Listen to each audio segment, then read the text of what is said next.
They called her the daughter of Satan.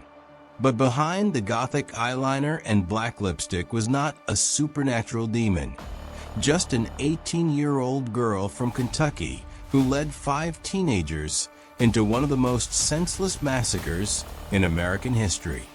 This is the true story of Natasha Cornett, a lonely outcast who turned a random encounter on a Tennessee highway into the execution of an innocent family, including 2 small children.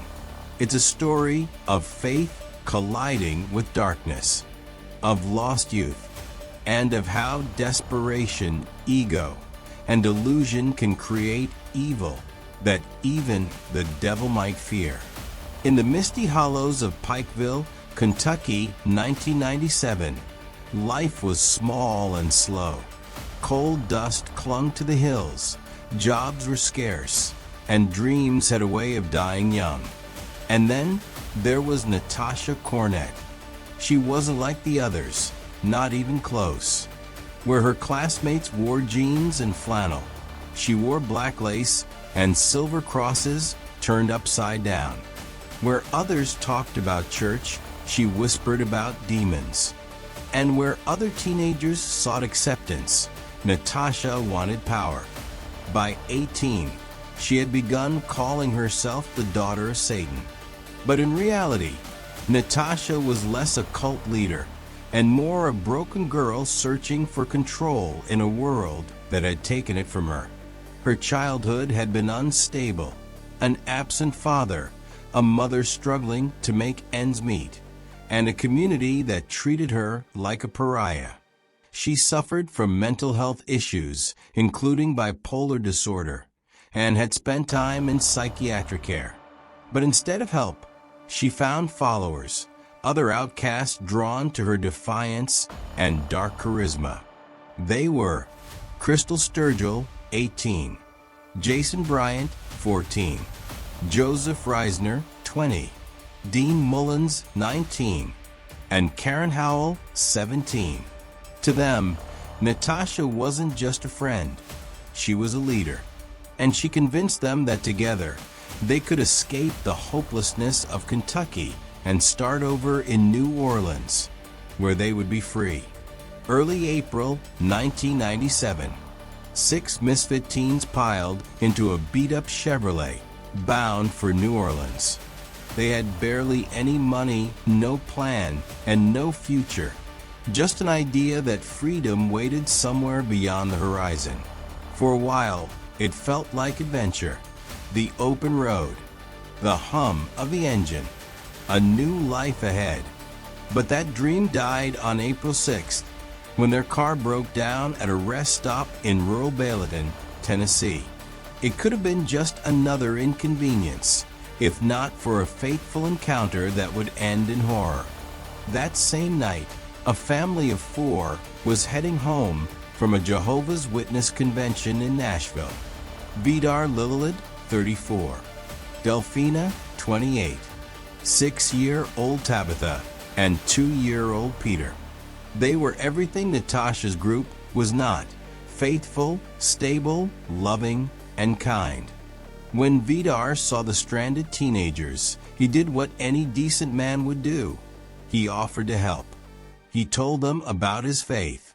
He spoke about hope, about God, about light. But to Natasha, those words weren't comforting.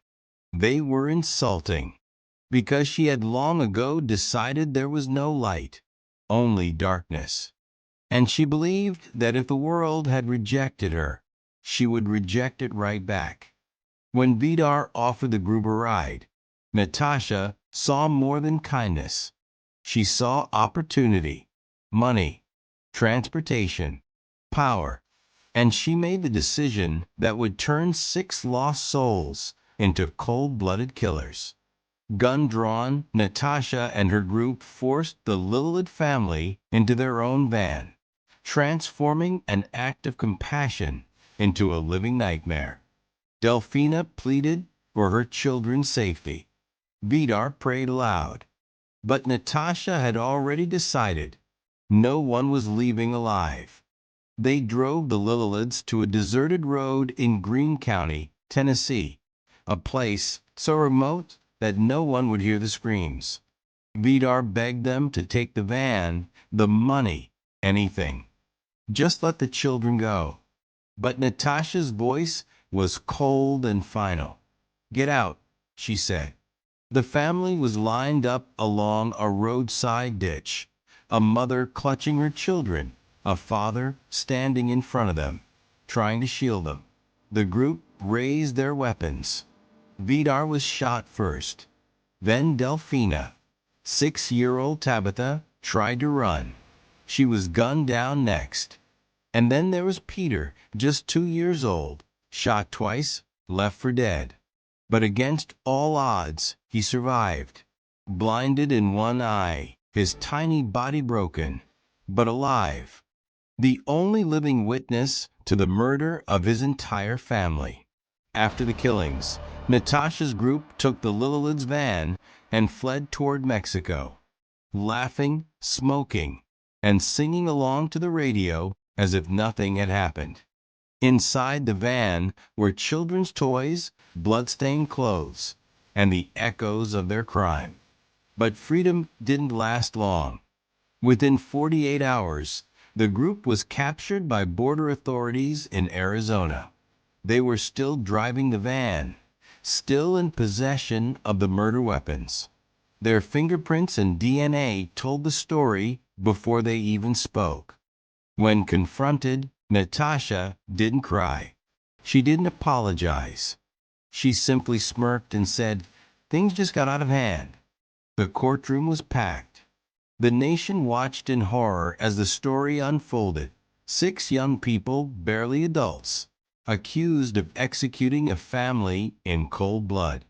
Prosecutors painted Natasha as the mastermind, the self-proclaimed Satanist who led her disciples into murder. Her defense argued mental illness, poverty, and trauma, but no excuse could undo what had been done. The evidence was undeniable.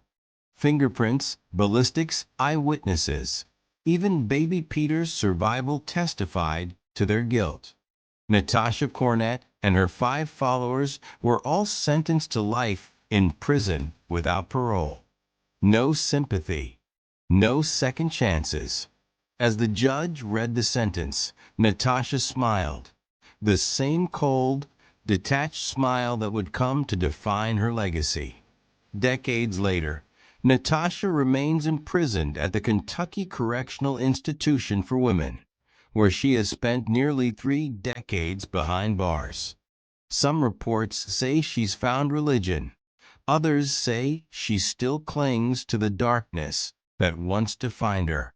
But no matter what she believes now, her name will always be tied to that night, to a dusty Tennessee road, to the screams that faded into silence,